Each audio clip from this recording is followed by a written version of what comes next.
तो एयरक्राफ्ट में मसूद अजहर जी के साथ बैठकर मैं आपसे पूछना चाहता हूं, अंबानी की शादी हुई? देखी आपने? देखी ना? नरेंद्र मोदी गया और नरेंद्र मोदी से कहा कि सुन, ये जो तू कर रहा है इसको 24 घंटे के अंदर बंद कर। कैसी अपमानजनक बातें कर रहा है लड़का ये। हमसे मिलने कोई आता है तो हम अपने घर में अपने छोटे भाई को बुलाते हैं ना, मिलो ये मेरे भाई, तुम मना तो नहीं कर देता ना? मतलब और दूसरी तरफ तो राहुल गांधी जी है जिनकी तो क्रेडिबिलिटी है भाई। चलो मतलब राम मंदिर के का न्योता मिलता है वहां तो जाते नहीं राहुल गांधी। आप क्या बात बोल रहे हैं? हाँ। आप उल्टी बात बोल रहे हैं। नेता विपक्ष होने के नाते राहुल गांधी 60 से 65% इस देश के वोट का रिप्रेजेंटेशन करते हैं। इसका मतलब ये थोड़ा कि 65 आपको मिल गए, आपको तो उससे कम मिले ना। ऐसा ना हो कि 100 हार हो जाएं और मजबूरी में भारत रत्न देना पड़े। वो पूछेंगे mister Putin, what is your cast? झूठ बोलते और बेवकूफी की दलील। ये बातें नहीं कही राहुल गांधी ने। प्रबुद्ध पत्रकार उनकी नहीं, ये बातें राहुल गांधी ने कही कि नहीं कही? किसी से डरती नहीं। आप मुझ पर चढ़ जाएगा तो मैं डर जाऊंगी। अरे भगवान। तो हाँ जी, राम जी, डिबेट शो की एक और मजेदार वीडियो में आप सभी का स्वागत है। दोस्तों, रशिया के राष्ट्रपति पुतिन साहब भारत दौरे पे आए हैं। अब दोस्तों, इसको लेके राहुल गांधी जी नाराज चल रहे हैं। राहुल गांधी जी का कहना है कि मुझे पुतिन साहब से मिलना है और मुझे उनसे मिलने नहीं दिया जा रहा है। अब दोस्तों, इसी को लेकर चल रही डिबेट में कांग्रेस की प्रवक्ता सुप्रिया सेनेत, आरजेडी की प्रवक्ता प्रियंका भारती, यहाँ तक कि हरिया भी और राहुल गांधी जी के समर्थन में है। और दोस्तों, इन सबका कहना है कि मोदी राहुल गांधी जी से डरते हैं इसलिए नहीं मिलने दिया जा रहा है। और हरिया का तो कहना है कि अगर राहुल गांधी जी पुतिन साहब के साथ एक बार डिनर कर लेंगे तो इसमें बुराई क्या है। तो दोस्तों, वीडियो बहुत मजेदार होने वाली है, आप सुनो अंत तक जरूर देखना। अगर आप चैनल पे पहली बार आए हैं या चैनल को अभी तक सब्सक्राइब नहीं किया है तो चैनल को सब्सक्राइब भी कर लेना। चलिए दोस्तों, मेन वीडियो स्टार्ट करते हैं। टीवी वाले भाई, पिक्चर चालू करो बे। विपक्ष के नेता उनके साथ एक डिनर हो जाए तो उसमें बुराई तो कुछ हो नहीं सकती ना, मुझे कोई दिक्कत नहीं है। हमसे मिलने कोई आता है तो हम अपने घर में अपने छोटे भाई को बुलाते हैं ना, मिलो ये मेरे भाई, तुम मना तो नहीं कर देता ना कि नहीं आपका छोटा भाई नहीं मिलेंगे, नहीं इनसे नहीं मिलेंगे, सिर्फ आपसे मिलेंगे, ऐसा तो नहीं करता ना। यही संस्कृति इस देश की है। अच्छा, कि हमारे घर में कोई आता है तो हम दूसरे से भी अपने भाई से मिला देते, क्योंकि ये हिंदुस्तान जो लोकतंत्र में एक सत्ता होता है, एक विपक्ष होता है।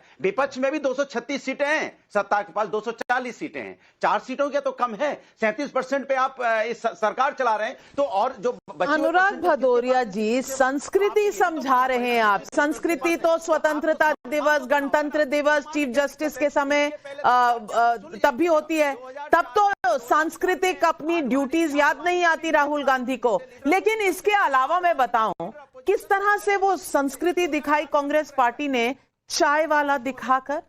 वो संस्कृति वाले आज संस्कृति की बात कर रहे हैं।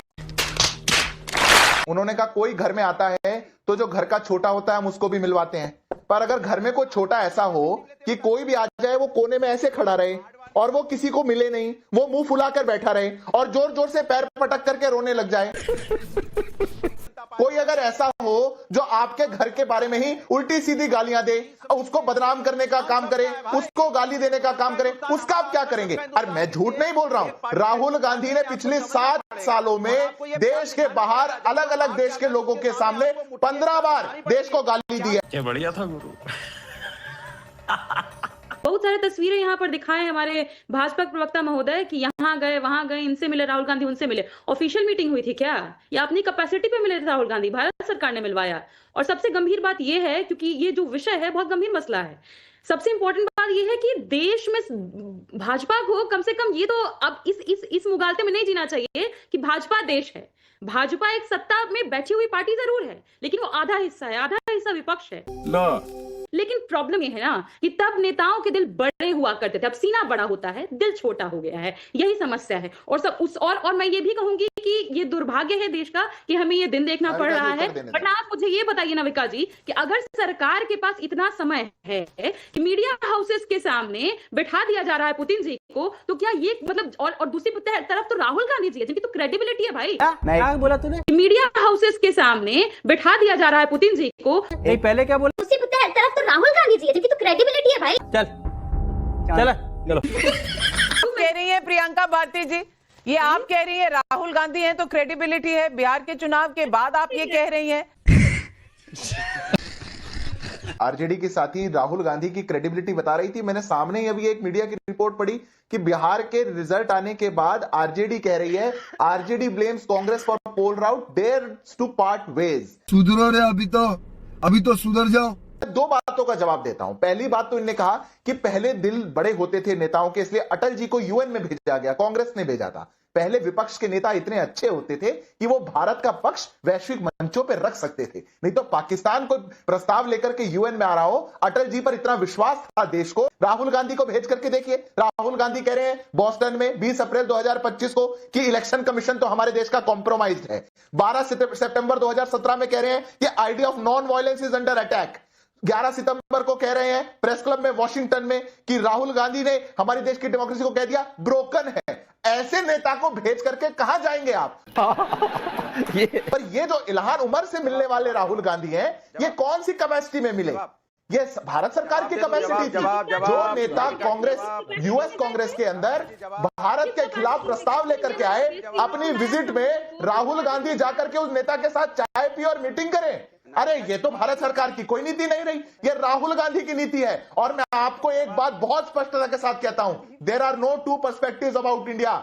एक ही पर्सपेक्टिव है, पुतिन आए या कोई भी दुनिया के नेता आए, भारत का एक ही पर्सपेक्टिव है, जो भारत की ताकत के अंदर भारत को दीमक की तरह खोखला करना चाहते हैं और बाहर जाके अपना झूठा प्रोपेगेंडा फैलाना चाहते हैं। शाबाश बेटा, बहुत बढ़िया। श्री मतलब राम मंदिर के का न्योता मिलता है, वहां तो जाते नहीं राहुल गांधी। यहाँ पर अगर नहीं मिल रहे हैं तो इतना इसको बात का बतंगड़ क्यों बना रहे हैं राहुल गांधी? मूर्खतापूर्ण दलीलों का मैं जवाब नहीं दूंगी, क्योंकि वो डिप्लोमेसी में मूर्खता की दलीलें देंगे, उस पर मैं अपना टाइम क्यों बर्बाद करूं।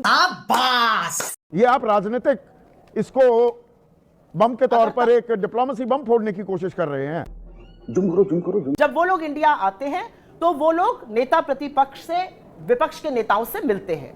ये मीटिंग और ये झूठ बोला जा रहा है भारत सरकार की ओर से कि वो डिसाइड करते हैं।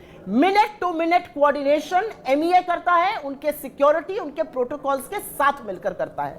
और आपने बिल्कुल ठीक कहा कि यह कई बार हुआ है। ऐसा सच है कि चाहे वो अटल बिहारी वाजपेयी जी जब प्रधानमंत्री रहे हो तो सोनिया जी से लोग मिले हैं। 98 में जब रशियन प्राइम मिनिस्टर यहां आए थे, बिल क्लिंटन जब 2000 में आए, वाजपेयी जी प्रधानमंत्री थे, बिल क्लिंटन सोनिया जी से मिले।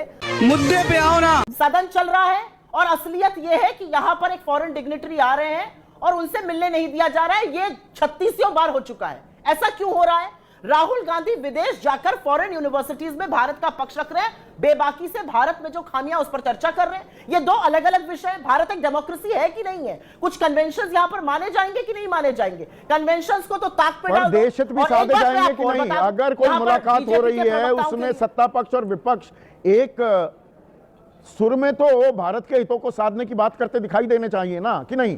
भाई साहब ये किस लाइन में आ गए आप? क्या डिप्लोमेसी का, राजनयिक रिश्तों का ये तकाजा नहीं है? आप मुझे एक बात बताइए, राहुल गांधी ने आज तक भारत के हित को छोड़कर कोई बात की है? बता दे भाई, अभी बता दे। Idea that India is a democracy, this is a lie. There's no democracy in India today. Everybody knows that the Indian economy is a dead economy. India's democracy has been destroyed. लोकतंत्र आज हिंदुस्तान में नहीं है, खत्म हो गया है। Democracy is now a memory in India, it is nothing more. We are now fighting the BJP, the RSS and the Indian state itself. Rahul Gandhi ने आज तक भारत के हित को छोड़कर कोई बात की है? थोड़ी सी शर्म बची है तुम लोगों के अंदर तो डूब मरो चुल्लू भर पानी। अगर भारत में लोकतंत्र के ऊपर खतरा है तो उस पर बात करना राष्ट्र हित में बात करना है। वो बीजेपी को सूट नहीं करेगा, वो वोट चोरों को सूट नहीं करेगा, बिल्कुल बात करना है। अगर भारत की विविधताओं पर खतरा मंडराएगा, अगर भारत की माइनॉरिटीज के हक और हुकूक का खनन होगा तो बिल्कुल बात करनी चाहिए। और वो राष्ट्र हित है, वो देश प्रेम है और ये देश प्रेमी कर सकते हैं, आरएसएस के चिंटू लोग नहीं कर सकते। आप एक पार्टी का एक छत्र राज रखिएगा और फिर बेवकूफी की दलीलें दीजिएगा तो वो सुनने के लिए तो देश का विपक्ष भी। और जाते जाते एक बात और कहूंगी, प्रधानमंत्री मोदी भले 30-35% का रिप्रेजेंटेशन करते हो, नेता विपक्ष होने के नाते राहुल गांधी 60 से 65% इस देश के वोट का रिप्रेजेंटेशन करते हैं। तो उनका सम्मान, उनका निजी सम्मान नहीं है, इस देश के लोगों का सम्मान। अगर 35% था प्रधानमंत्री मोदी या बीजेपी को वोट मिले, इसका मतलब ये थोड़ा है कि 65 आपको मिल गए, आपको तो उससे कम मिले ना। तो मेरी तरफ है कि इसकी तरफ है? मैं तो आपकी तरफ। वो राहुल गांधी को एंडोर्स थोड़ा कर रहे थे, वो प्रधानमंत्री मोदी को एंडोर्स नहीं कर रहे थे। ये बात सही है आपकी। आप क्या बात बात बोल रहे हैं। हाँ। आप उल्टी बात बोल रहे हैं। साहब, पुतिन जी के भारत दौरे से पहले एक देश में बहुत बड़ा बवाल खड़ा हो गया है। पता नहीं ऐसा ना हो पुतिन जी को अपना दौरा कैंसिल करना पड़े। साहब, राहुल गांधी नाराज हो गए हैं। राहुल गांधी ने खुला आरोप लगाया है सरकार पर कि सरकार राहुल गांधी से इनसिक्योर है, और वो इस मारे लगाया है क्योंकि एक के बाद एक 95 हार के बाद सरकार इस मारे इनसिक्योर है कि ऐसा ना हो कि 100 हार हो जाएं और मजबूरी में भारत रत्न देना पड़े। समझ गया मैं। तो सरकार क्यों इनसिक्योर है, क्यों राहुल गांधी नाराज हैं, क्यों पुतिन का दौरा आखिरी मौके पर खतरे में पड़ सकता है, क्योंकि पुतिन ने कहा है कि अगर आप राहुल से मुझे नहीं मिल पाओगे मैं नहीं आऊंगा यार। अब पुतिन से जो इनकी मुलाकात अगर करवा दी जाए तो मेरे हिसाब से जो पहली बात राहुल गांधी पुतिन से पूछेंगे, आप लोग बताइए आपको क्या लगता है क्या पूछेंगे? वो पूछेंगे, mister Putin, what is your cast?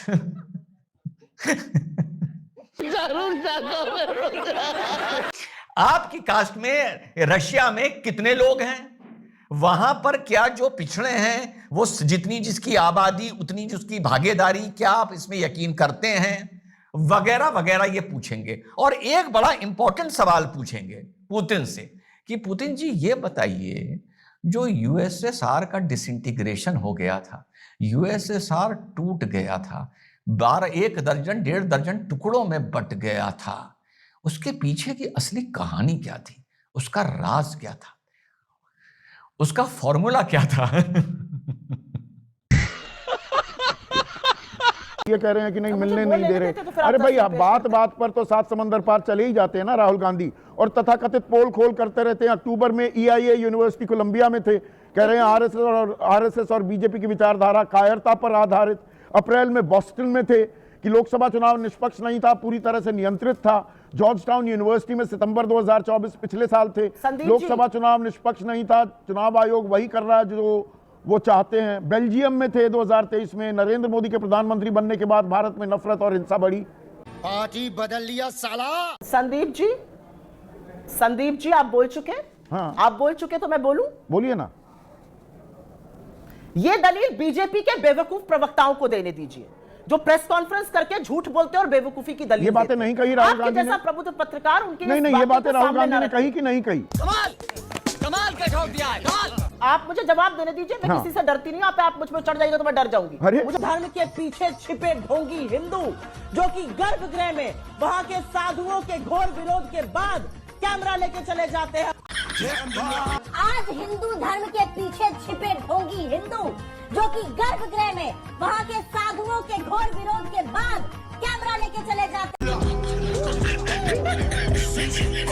खत्म। Bye bye, tata, goodbye, गया। तो दोस्तों, इस वीडियो में इतना ही। अगर आपने वीडियो अंत तक देखी है तो उम्मीद करता हूँ आपको वीडियो पसंद आई होगी। वीडियो के बारे में आपकी जो भी कोई राय है कमेंट्स करके जरूर बताएं। वीडियो को अंत तक देखने के लिए आप सभी का बहुत बहुत धन्यवाद। ऐसी ही मजेदार वीडियो देखने के लिए चैनल को सब्सक्राइब करना बिल्कुल ना भूलें। चलिए दोस्तों, मिलते हैं जल्द अगले वीडियो में। तब तक के लिए जय हिंद, वंदे मातरम।